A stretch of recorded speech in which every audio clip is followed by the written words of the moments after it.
کل کے نوجوان کا کیا کردار تھا اور آج کے ڈیجیٹل نوجوان کا کیا کردار ہے.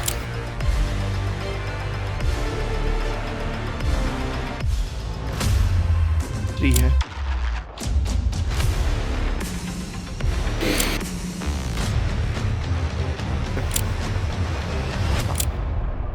نوجوان کیا کر سکتے ہیں.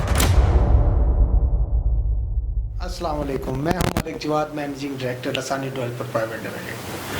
آج ہمارے ساتھ اسٹوڈیو میں موجود ہیں حنان علی عباسی صاحب، جو کہ کسی تعارف کے محتاج نہیں، لیکن میں پھر بھی آپ کو تھوڑا سا بتا دیتا ہوں. حنان علی عباسی صاحب نیشنل یوتھ اسمبلی کے صدر ہیں اور 54 کنٹریز میں پاکستان کی یوتھ کو ریپرزینٹ کر کے انہوں نے ایوارڈ جیتا ہے پاکستان کے لیے. تو حنان بھائی، سب سے پہلے تو بہت بہت شکریہ، آپ نے اپنے قیمتی ٹائم میں سے ہمیں تھوڑا سا وقت دیا. آپ بہت بہت تشریف آوری کا بہت بہت شکریہ. میرا کافی دنوں سے دل سا آپ سے گپ شپ لگائیں پاکستان کی یوتھ کے حوالے سے، تو میں آپ سے کچھ سوال کروں گا. ضرور.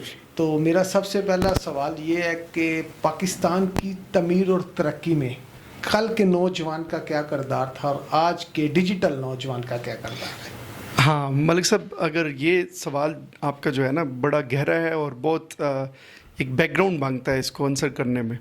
اب یہ دیکھیے کہ جو ہم سے 2 نسلیں پیچھے جو نوجوان معاشرے میں اترتے تھے، تو وہ بہت ریسرچ اور ریاض کے بعد نا جی کتاب پڑھ کے 300 گھنٹے 400 گھنٹے پھر کوئی وہ آئیڈیالوجی اڈاپٹ کرتے تھے. آج کا نوجوان جو ہے وہ تاریخ کے گولڈن پیریڈ میں پیدا ہوا ہے، ڈیجیٹل ریولوشن کا سب سے بڑا بینیفیشری ہے. اس کو جو ٹیک ورلڈ نے جو اپرچونٹیز دی ہیں کمیونیکیشن کی، وہ جینورلی کبھی انسانیت نے اتنا سہل انداز نہیں اپنایا. ہم سے پہلے جو ہے وہ خط و کتابت کے لیے بہت سست رفتار تار کا زمانہ تھا. اس کے بعد خط و کتابت کا جو پوسٹ کا نظام آیا، پھر اس کے بعد TCS آیا. TCS والی جنریشن یہ تصور بھی نہیں کر سکتی تھی کہ کبھی واٹس ایپ بھی آ سکتا ہے، کہ آپ یہاں بیٹھ کے کیلیفورنیا میں 24 گھنٹے دور جو ایئر ٹریول جس کا ہے، اب 3 سیکنڈ میں یہاں سے کوئی پکچر بھیج سکتے ہیں. تو یہ کبھی امیجنیشن میں بھی نہیں تھا. اس اعتبار سے دیکھیں تو آج کا نوجوان بہت بلسڈ ہے، بٹ یہ ہے کہ روح سے بے چین ہو گیا ہے.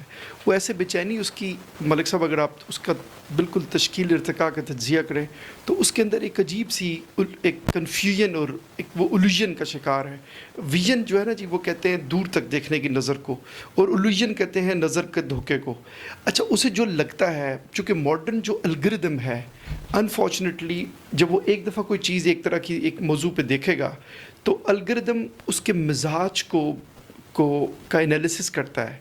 وہ جیسے دماغ انالیسس کرتا ہے، ایک ہی طرح کے خیالات آئیں تو وہ پھر انسان اسی طرح کے خیال میں ڈوب جاتا ہے. یعنی اسی طرح یہ جو الگوریدم جس کی بنیاد پہ ساری ایپس بنتی ہیں، وہ جب بھی کوئی ایک طرح کی چیز دیکھ لیتا ہے، فرض کریں اس نے کرکٹ کے اوپر دیکھا تو وہ یوں اس کو کرکٹ سے متعلق ساری چیزیں آنا شروع ہو جاتی ہیں. تو یوں وہ آؤٹ آف باکس نہیں سوچ سکتا. وہ صرف سلیبس اس کا جو ہے نا، اگر آؤٹ آف سلیبس کوئی کوسچن آئے تو وہ پھر بے یار و مددگار ہو جاتا ہے، اور جو ہی وہ بہت جلد تقلید کا نشانہ بن جاتا ہے. تقلید مینس کہ وہ اندھی عقیدت میں چلا جاتا ہے. جو اس کی مرضی کا سچ ہے وہ اپنی تصدیقی تحقیق، لٹریچر میں ایک ٹرم ہے کہ ایک تو تحقیق ہے کہ آپ ان بائسڈ ہو کے بالکل آزاد ذہن ہو کے آپ سوچنا شروع کرتے ہیں، اور ایک وہ تقلیدی تصدیقی تحقیق ہے کہ جو آپ بالکل اپنے لینس کے مطابق، آپ کو اپنی من پسند سچائی چاہیے، چاہے وہ کوئی ادیب دانشور بولے، کوئی میوزک کا بندہ بولے، کوئی پولیٹیشین بولے، تو ان چیزوں میں آپ لذت محسوس کرنے لگتے ہیں. اور یہ بہت انفارچونیٹ ہوتا ہے کہ اس کا ڈوپامن جو ہمارا جو ایک پلیئر کا کیمیکل ہے جو خوشی دیتا ہے، ہمیں طمانینت دیتا ہے، وہ ڈوپامن اٹیچڈ ہو جاتا ہے ان خبروں کے ساتھ.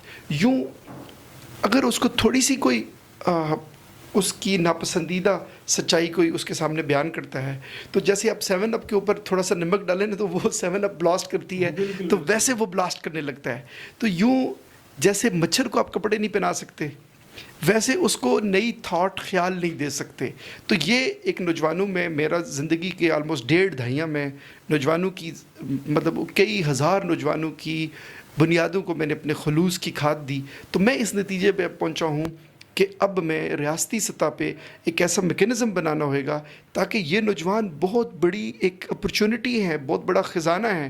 پاکستان کے پاس جیسے ایٹم بم میں خزانہ ہے، ویسے امریکہ جو ہے وہ نوجوانوں پہ مشتمل آبادی نہیں ہے، چائنا نوجوانوں پہ مشتمل آبادی نہیں ہے، جاپنیز نوجوانوں کا خزانہ ان کے پاس نہیں ہے. ہمارے پاس ڈائریکشن لیس 13 کروڑ نوجوان ہیں. 3 کروڑ انفارچونیٹلی جو فیوچر کی یوتھ آ رہی ہے وہ اسکولوں سے آؤٹ ہے. تو ہمیں اتنے بڑے خزانے کو چینلائز کرنے کے لیے ایٹ لیسٹ یہ کرنا ہے کہ ہم وہ اس کو ایک ڈائریکشن دے سکیں. اور اس ڈائریکشن کے اندر اگر آپ دیکھیں تو نوجوانوں کے اندر ایک بہت یہ پرائم ٹائم ہے لائف کا. اس کو اگر آپ نے ڈیزائن کرنا ریاست نے سکھا دیا ان کو تو وہ بہت اپرچونیٹیز اخذ کر سکتے ہیں. اچھا حنان بھائی، آج کا نوجوان کیا کر سکتا ہے معاشرے کی ترقی کے لیے، اور کیا کر رہا ہے، کر کیا رہا ہے اور کر کیا سکتا ہے؟ بس کیفیت ایسی ہے ناکامی کی اس تصویر میں جو اتر سکتی نہیں آئینہ تقریر میں. انفارچونیٹ ڈائلما یوتھ کے ساتھ یہ ہو گیا ہے کہ 13 کروڑ نوجوان ہیں، ان کو کوئی ریاستی سطح پہ کوئی میکنزم نظام موجود نہیں ہے جو ان کو ریاست کے افیئرز میں انگیج کر سکے، انوالو کر سکے. اب ایک جو بچہ یونیورسٹی میں آتا ہے، انٹرمیڈیٹ کی سطح سے وہ اب یونیورسٹی لائف میں رکھتا ہے، نیچرلی اس کے اندر ایک کیوریوسٹی، تجسس، اس کی انرجی بہت بھری ہوتی ہے. اب وہ کسی پلیٹ فارم کی تلاش میں ہوتا ہے، وہ کہتا ہے لڑا دے کسی طوفان سے مجھے. تو ایسے میں جب وہ دیکھتا ہے کہ ریاستی سطح پہ ایک بزم ادب پہلے ہوتا تھا، ایکسٹرا کریکولر ایکٹیویٹیز ہوتی تھی، مارننگ اسمبلیز ہوتی تھی، یہاں گیدرنگز ہوتی تھی، تو اب ہم نے اپنے نوجوان کو نا بالکل ایک ڈیجیٹل کوکین یہ جو ہے، یہ جو 6 انچ بائی 4 انچ کا ہے، اس کا قیدی بنا دیا ہے.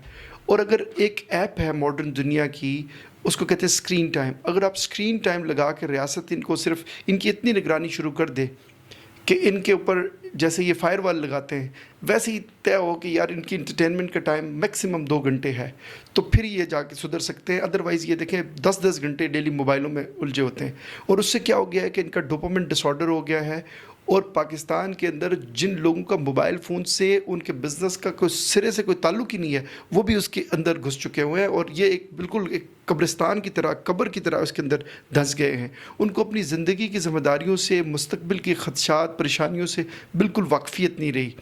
یہ جو پرائم ٹائم تھا نوجوانی کا، ان کو چاہیے تھا کہ یہ اپنے پورے کی پوری زندگی کو ڈیزائن کرتے، ایک ان کے اندر فکر ہوتی. اور سب سے جو بری بات ہوئی ہے جو الوژنری فورسز نے کی ہے کہ ان سے ان کا پرپز آف لائف چھین لیا ہے. دیکھیے یہ جو ہوتا ہے نا کیپٹلسٹک مینٹالٹی، جب آپ سے یہ ایک ڈیزائن ٹیکنیک کے ذریعے آپ سے پرپز زندگی کا چھینتی ہے، پھر آپ کولوں کے بیل کی طرح ایسے ہی گھومتے رہتے ہیں. دائروں میں گھومنے سے دائرے تو بنتے ہیں، دائروں میں گھومنے سے وہ کوئی نہ ڈائریکشن ہوتی ہے، بھنور کے اندر بندہ پھنسا ہوتا ہے. اور اسی طرح سے اب یہ دیکھیے کہ پہلے زمانوں میں نوجوانوں کے خواب ہوتے تھے، ان کے خیال بڑے ہوتے تھے، خواب بڑی ہوتے تھے، سوچ بڑی ہوتی تھی، اور وہ چراغ کی روشنی میں بھی خواب اچیو کر لیتے تھے. اب ان کے پاس نا وہ ریزسٹ کرنے کی وہ طاقت ہی نہیں رہی. ذرا سی غربت آتی ہے، ذرا سی پریشانی آتی ہے تو وہ اس کے سامنے بالکل ہتھیار ڈال بیٹھتے ہیں. تو یہ جو ان کے اندر ایک نیچرل ایک مدافع